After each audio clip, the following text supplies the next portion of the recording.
मनोबुद्ध्यहङ्कारचित्तानि नाहं न च श्रोत्रजिह्वे न च घ्राणनेत्रे न च व्योमभूमिर्न तेजो न वायुः चिदानन्दरूपः शिवोऽहं शिवोऽहं न च प्राणसंज्ञो न वै पञ्चवायुः न वा सप्तधातुर्न वा पञ्चकोशः न वाक्पाणिपादौ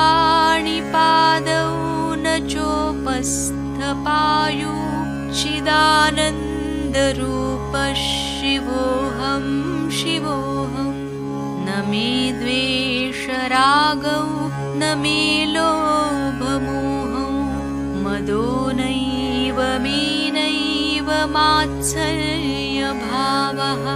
न धर्मो न चार्थो न कामो न मोक्षः चिदानन्दरूपः शिवोऽहं शिवोऽहं न पुण्यं न पापं न सौख्यं न दुःखं न मन्त्रो न तीर्थो न वेदा न यज्ञः अहं भोजनं नैव भोज्यं न भोक्ता चिदानन्दरूपः शिवोऽहं शिवोऽहं न मे मृत्युशङ्का न मे जातिभेदः पिता नैव मे नैव माता न जन्म न बन्धुर्न मित्रं गुरुर्नैव शिष्यः चिदानन्दरूपः शिवोऽहं शिवोऽहम् अहं निर्विकल्पो निराकाररूपो विभुर्व्याप्य सर्वत्र सर्वेन्द्रियाणां सदा मे समत्वं न मुक्तिर्न बन्धः चिदानन्दरूपः शिवोऽहं शिवोऽहं चिदानन्दरूपः शिवोऽहं शिवोऽहं चिदानन्दरूपः शिवोऽहं शिवोऽहं साक्षात् श्री आदिशक्ति माताजी श्री निर्मला देव्यै नमो नमः।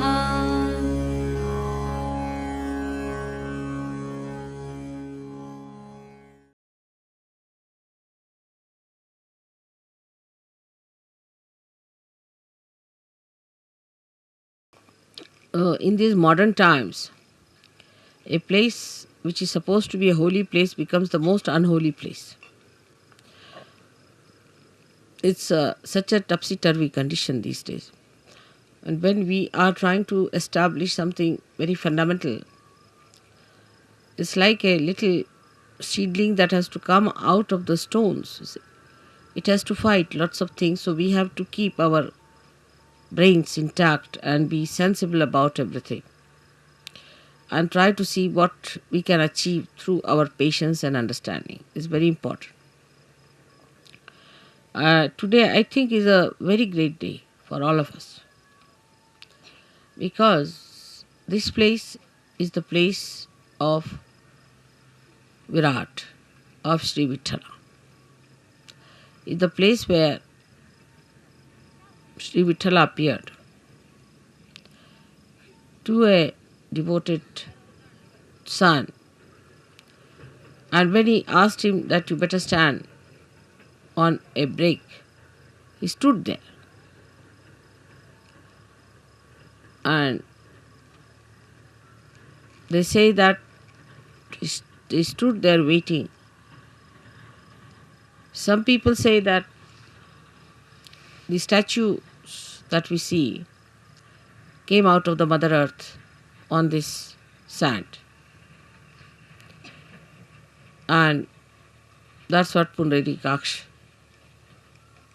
carried, saying that these are the ones who came to see my see me and my parents.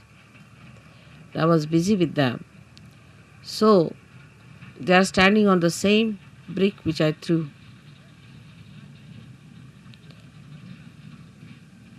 Now the whole story has to be taken in a very sensible way with a common sense in it. That God Himself is capable of all kinds of miracles.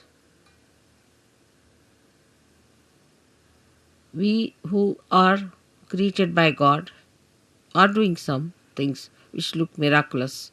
Say, if you take about 100-year-old situation of this world, we can say that today we are seeing many things which could be miraculous.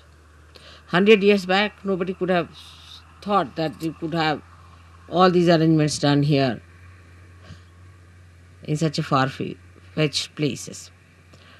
But all these miracles come from the power of God. So, we are the creator of that wee bit, very wee bit of that miracle. So, all the miracles of God cannot be explained and should not be explained. They are beyond our minds. And to make people feel the presence of God, God can do anything. He can move into all the 3 dimensions and also in the 4th dimension. He can do whatever He feels like. That's what you have seen now in your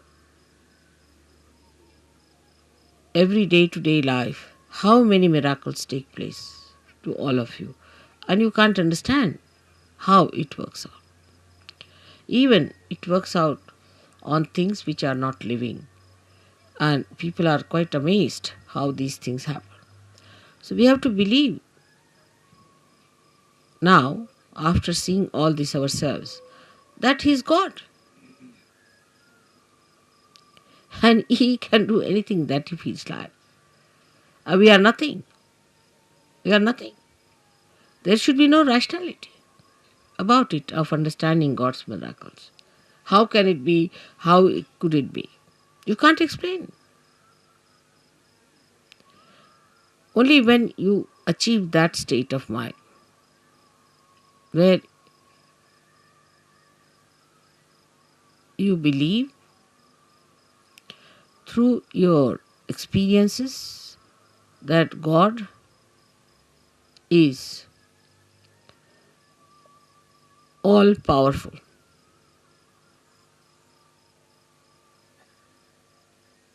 It's very difficult.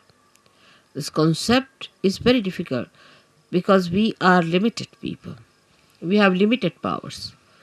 We cannot understand how God could be all powerful because we haven't got the capacity. So, this God, who is our creator, who is our preserver, the one who desired that we should exist, who is our existence itself, is an all-powerful God. All-powerful. He can do whatever He likes with you. He can create another world. He can destroy this world. It's only if He has to desire.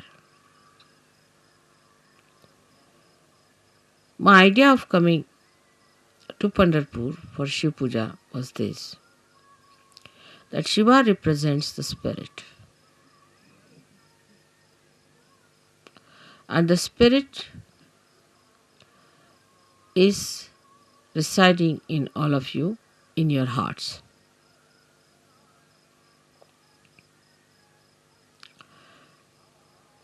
The seat of Sadashiva is on top of your head, but is reflected in your heart. Now your brain is the Vittala.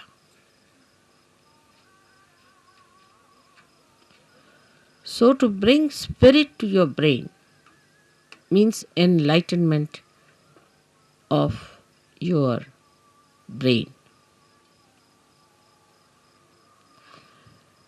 Enlightenment of your brain means the limited capacity of your brain has to become unlimited in its capacity to realize God.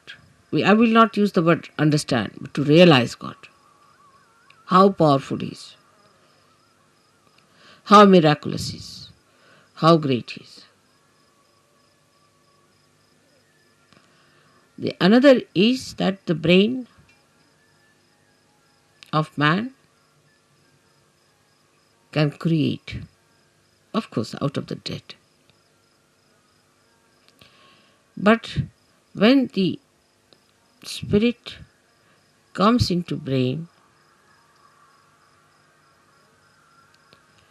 then you create living things, living work of Kundalini. Even the dead start behaving like living because you touch the spirit in the dead. Like the nucleus inside every atom or a molecule has the spirit of that molecule. And if you become your spirit, we can say the brain of a molecule or an atom is like the nucleus, body of the nucleus. But the one that controls the nucleus is the spirit that resides within the nucleus. So now you have got the attention or the body, the whole body of the atom, then the nucleus, and inside the nucleus is the spirit. In the same way, we have this body, the attention of the body. And then we have the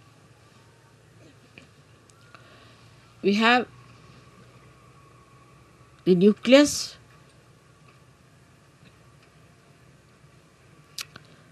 is the brain. And the spirit is in the heart. So the brain is controlled through the spirit. How? That around the heart there are 7 auras.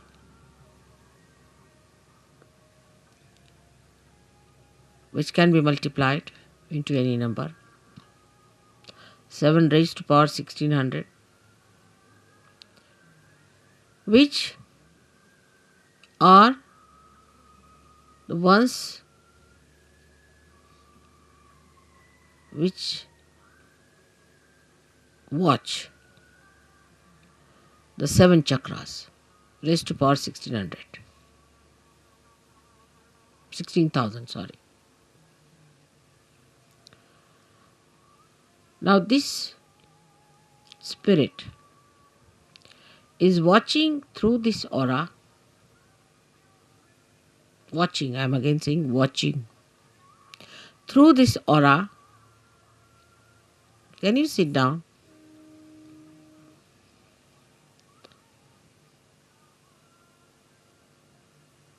Can you sit down? I think would be better. There's no need to bother once you have put it up.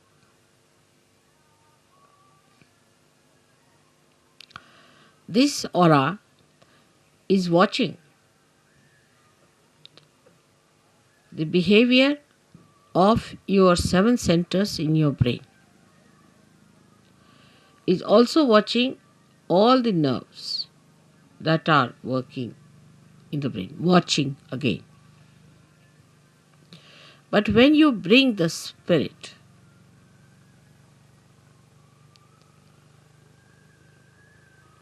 into your brain,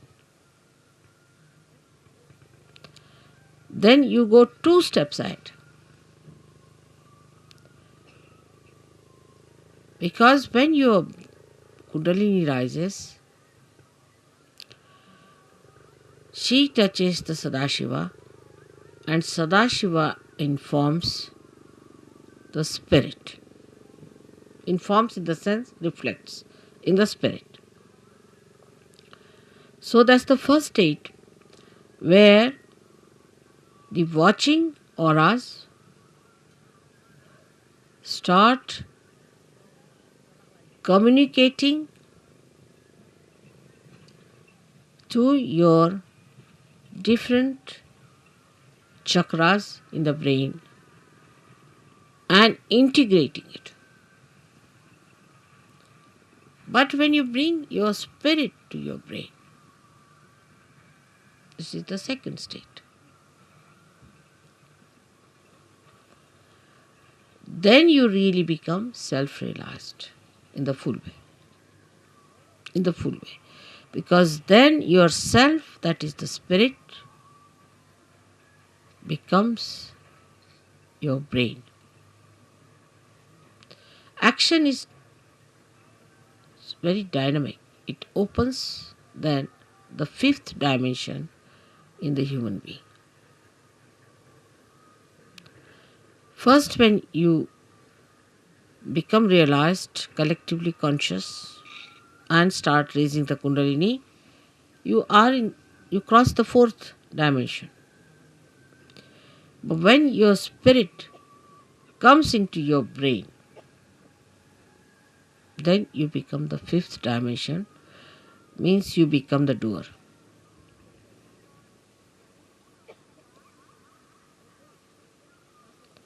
Our brain now, for example, says, all right, lift this thing up. So you touch it with your hand, you lift it up. You are the doer.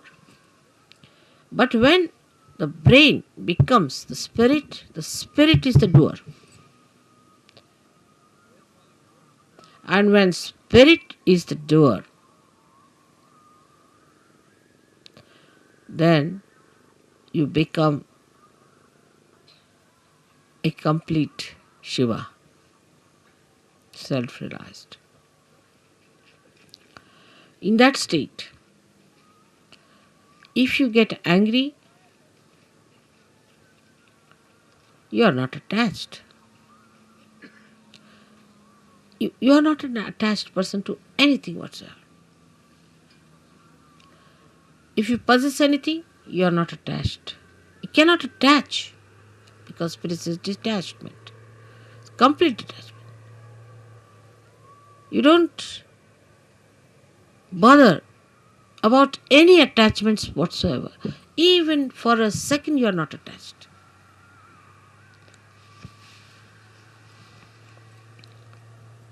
Now, I would say, to understand the detachment of spirit, we should study ourselves very well, clearly. How are we attached? We are attached, firstly, by our brain. Mostly by our brain. Because all our conditionings are in our brain and all our ego is also in our brain.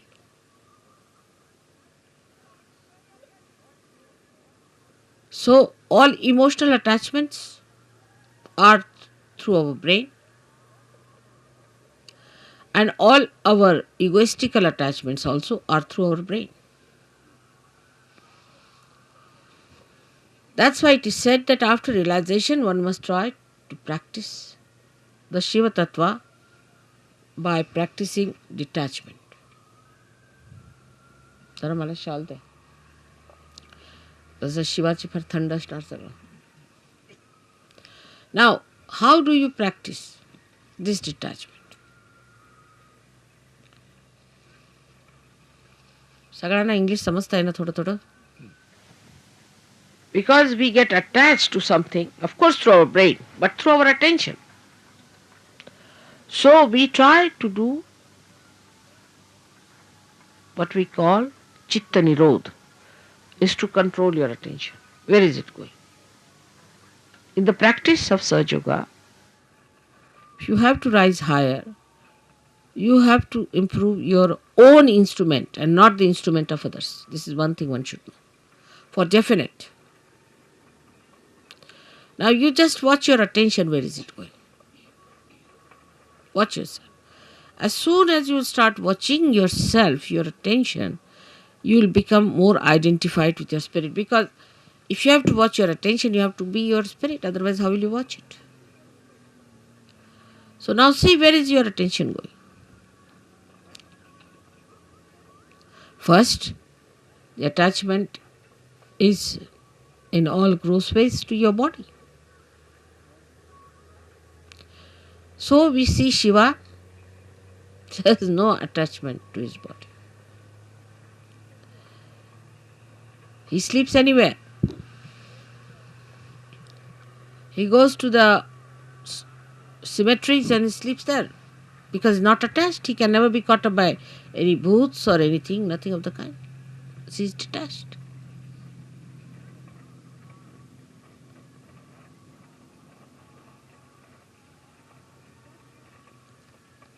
The detachment is to be watched and seen through your own attachments.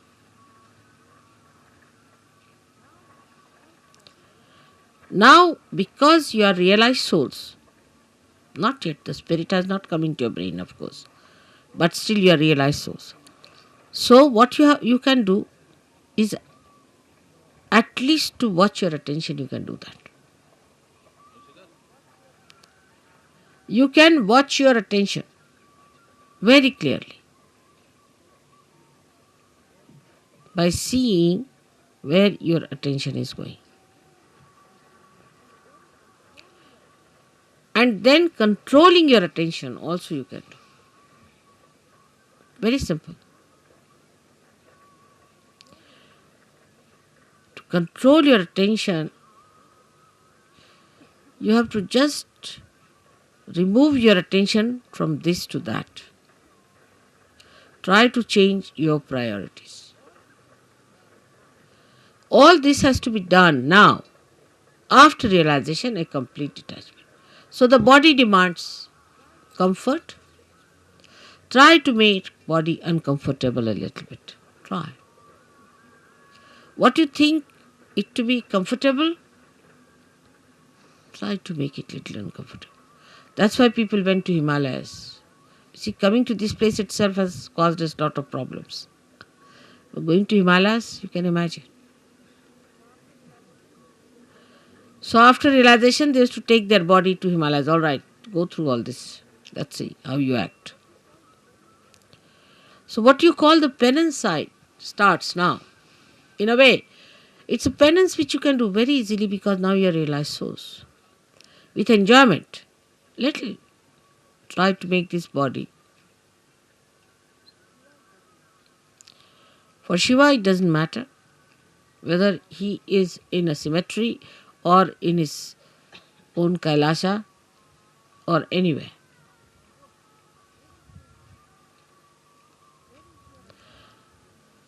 Where is your attention is, you see.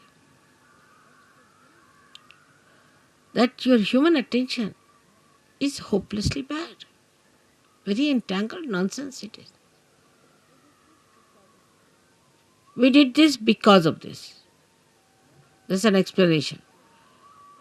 Or others have to give an explanation. No explanation is needed to be given or to be accepted or to be asked for. No explanation. To exist without explanation is the best way. In a simple Hindi language, jaise rakhahu taise hi rahu. Whichever way you keep me, I'll remain in that state. And I'll enjoy. Further in this poem, Kabira says, if you make me go on an elephant, means the royal conveyance, I'll go. If you make me walk I'll walk. Jaise rakhahu, taise hi rahu. So no reaction on that point. No reaction. First, no explanation, no reaction.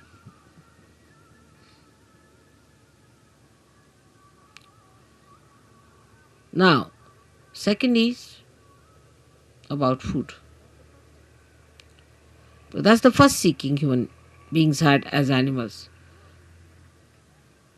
No attention on food. Whether you have salt or not, whether you have this or that, no attention on food.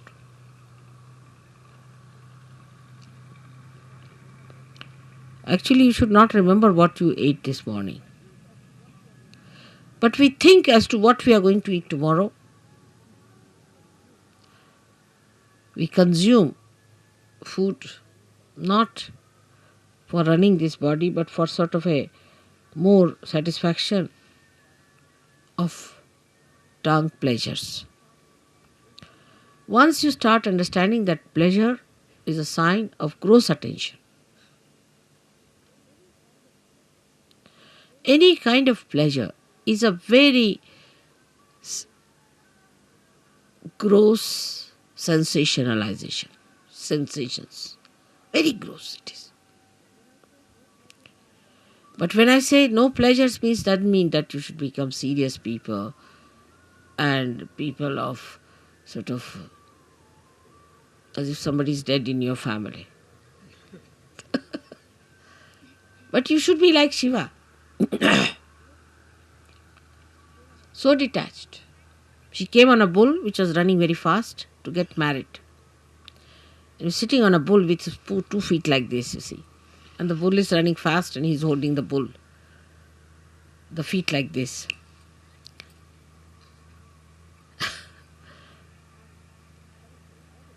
And he's coming for his wedding. And with him are coming people with one eye, without noses, all kinds of funny people coming with him. And his wife feeling quite embarrassed at the nonsensical things people are talking about Shiva. He's not bothered. What's his reputation would be this thing. But that doesn't mean that you become hippies. You see, this the problem is that once you start thinking like that, you become hippies. Many people believe that if you try to behave like Shiva, you become Shiva.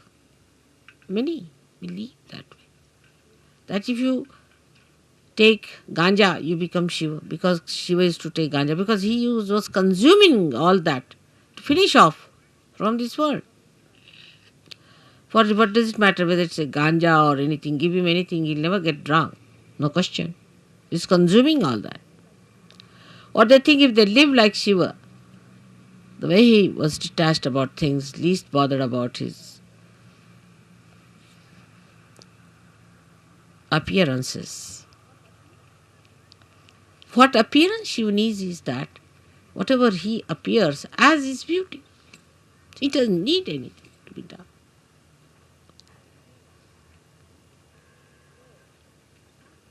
So, attachment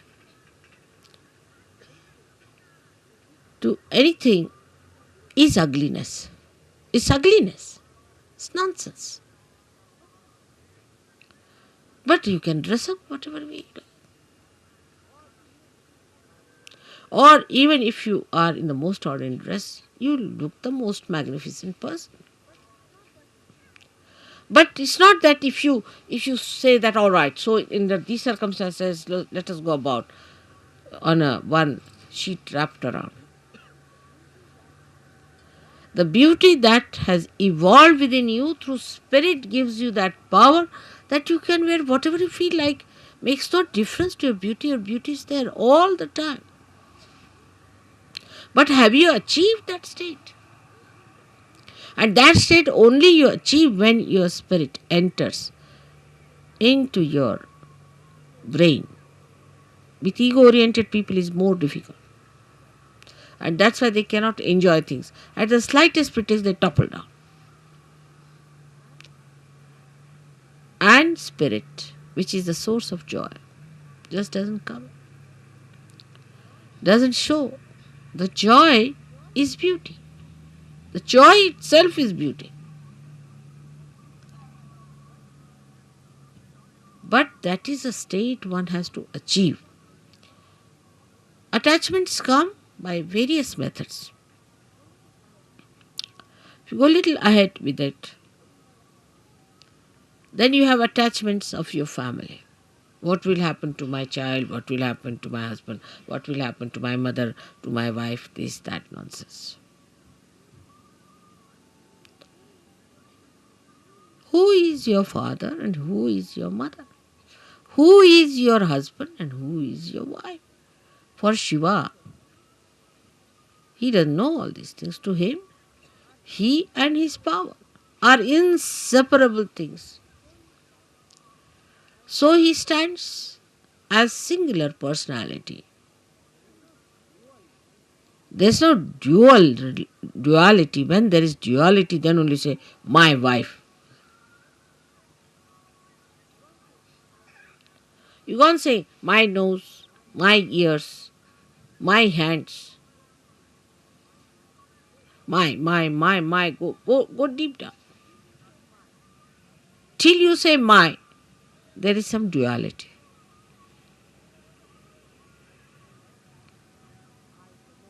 But when I say I, the nose, then there is no duality. Shiva the Shakti, Shakti the Shiva, there is no duality. But we live throughout on our duality, and because of that there is an attachment. If there is no duality, what is the attachment? If you are the light and you are the lamp, then where is the duality? If you are the moon and you are the moonlight, then where is the duality? If you are the sun and you are the sunlight, you are the word and you are the meaning, then where is the duality? But when there is this separation, there is duality. And because of this separation, you feel attached. Because if you are that, how will you be attached? Do you see that point? Because there is a difference and a distance between you and yours. That's why you get attached to it. But it's me. Who is the other? This whole universe is me. Who is the other? Everything is me. Who is the other? But it's not that it's a brain wave or an ego brain wave. So who is the other? Nobody. That's only possible when your spirit comes into your brain and you become part and parcel of Virat itself. Virat is the brain, as I told.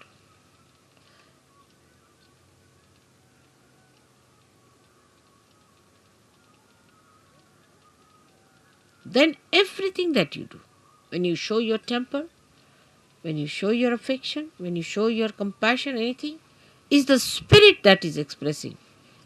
Because brain has lost its identity, the so-called limited brain. It has become the unlimited spirit.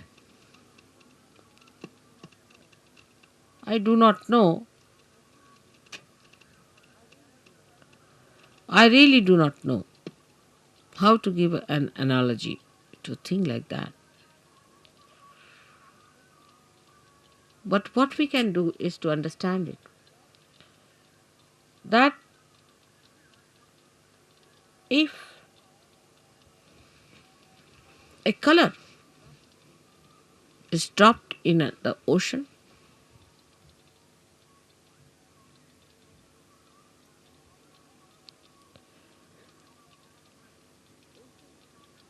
the ocean becomes colorful.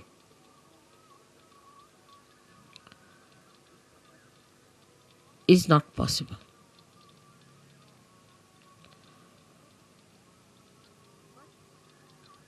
But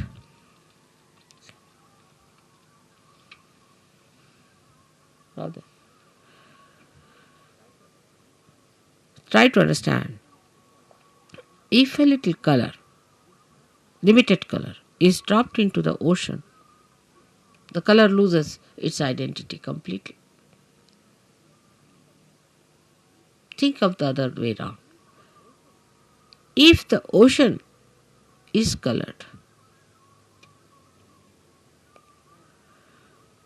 and is poured into atmosphere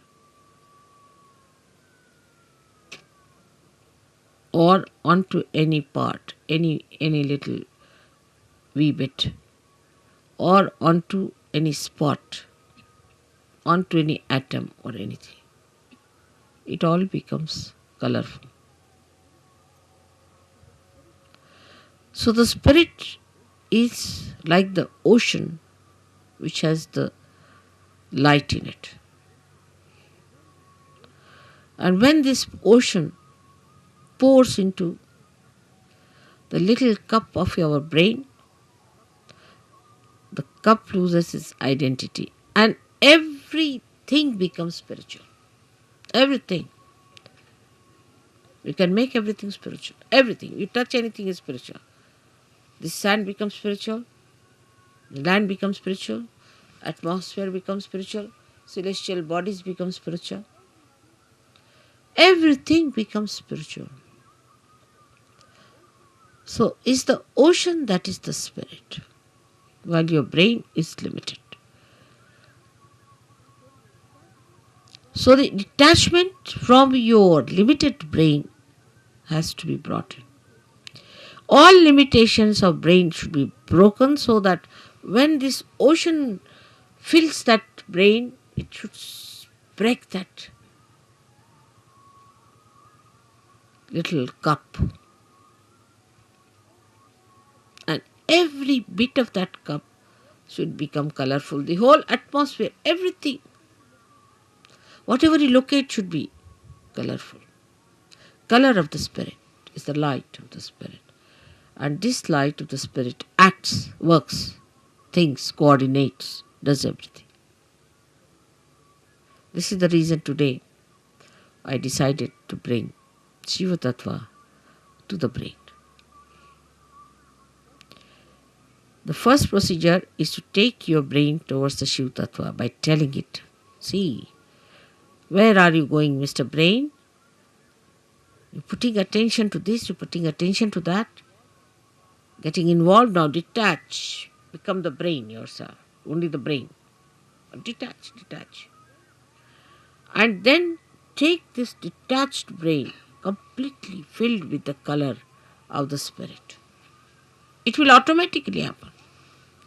As long as you will have these limitations to your attention, it will not happen. So one has to really deliberately do this tapasya. Every individual. I am with you. So you don't need any puja that way. But that state has to be achieved. And for achieving that state, you need the puja.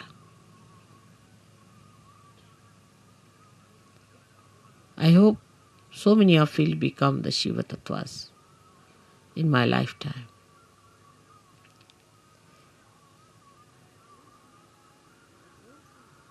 But don't think I'm asking you to suffer. There is no suffering in this kind of an ascent. If you understand that this is the complete joy state, that is the time when you become Nirananda. That's the joy named in the Sastrara. The name of the joy is Nirananda, and you know your mother's name is Nira. So you become Nirananda.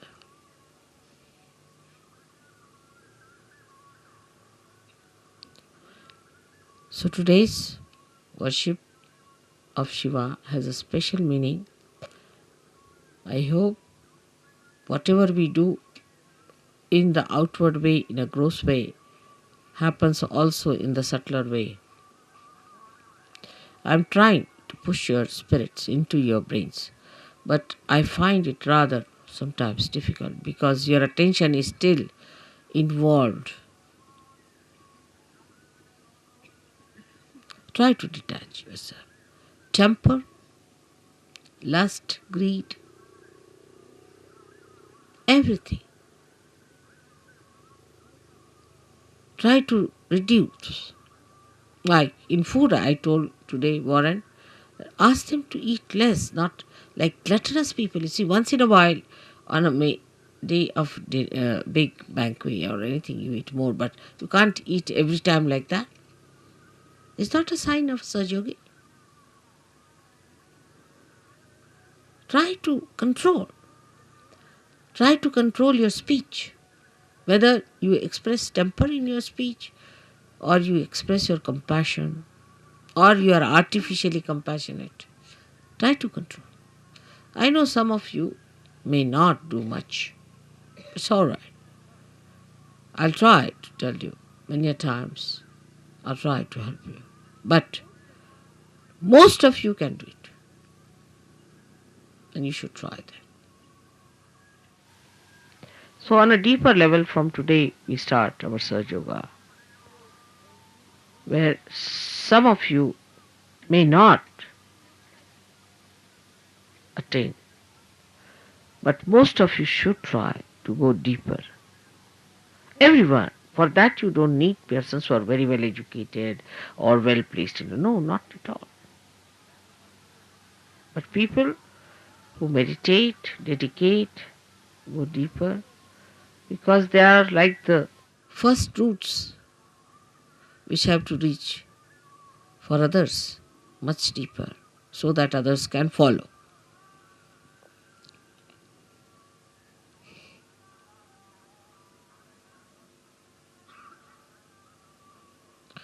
Now for today's puja, we'll have a very short Ganesh Atharvashesh. Just not washing my feet or anything much on it, but is a saying of Atharvashesha.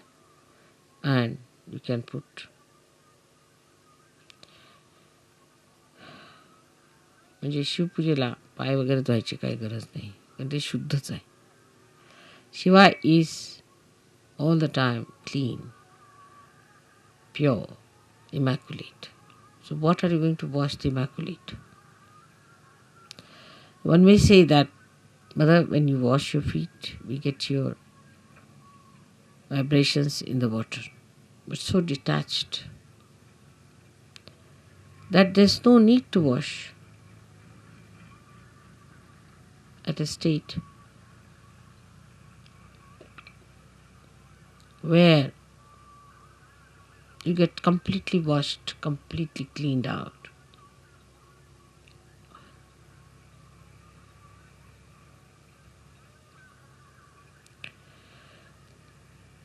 Then we'll have a Devi Pujan, because Gauri, who is virgin, is to be worshipped.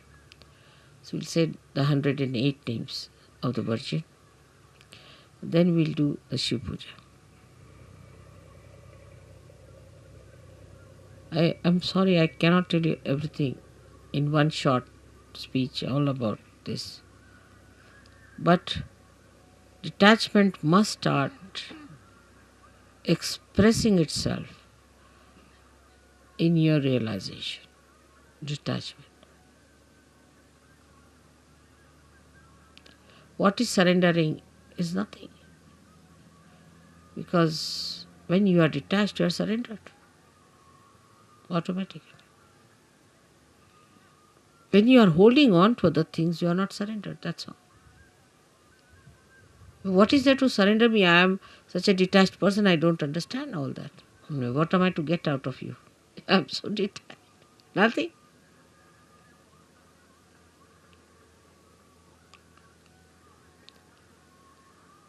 So today I hope we all pray that, O Lord, give us strength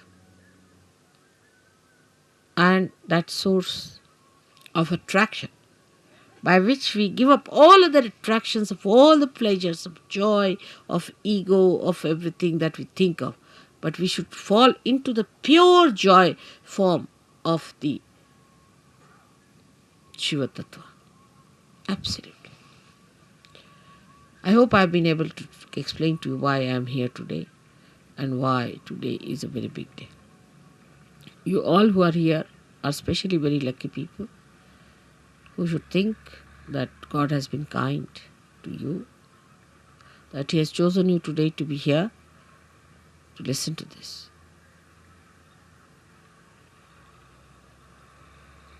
And then once you get detached, you'll start feeling responsible.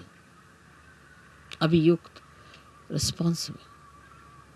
But the responsibility, not giving ego, but responsibility which is executing by itself, which is expressing by itself, manifesting by itself.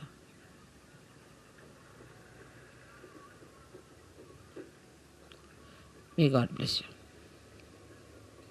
ॐ त्वमेव साक्षात् श्री शिवपार्वती साक्षात् श्री आदिशक्ति माताजी श्री निर्मला देवी नमो नमः। करचरणकृतं वा कायजं कर्मजं वा श्रवणनयनजं वा मानसं वा पराणम् विहितमधिहितं वा सर्वमेतत्क्षमस्व। जय जय करुणाब्धे श्रीमहादेव शम्भो। जय जय करुणाब्धे श्रीमहादेव शम्भो। जय जय करुणाब्धे श्रीमहादेव शम्भो। ॐ त्वमेव साक्षात् श्री शिवपार्वती साक्षात् श्री आदिशक्ति माताजी श्री निर्मला देवी नमो नमः।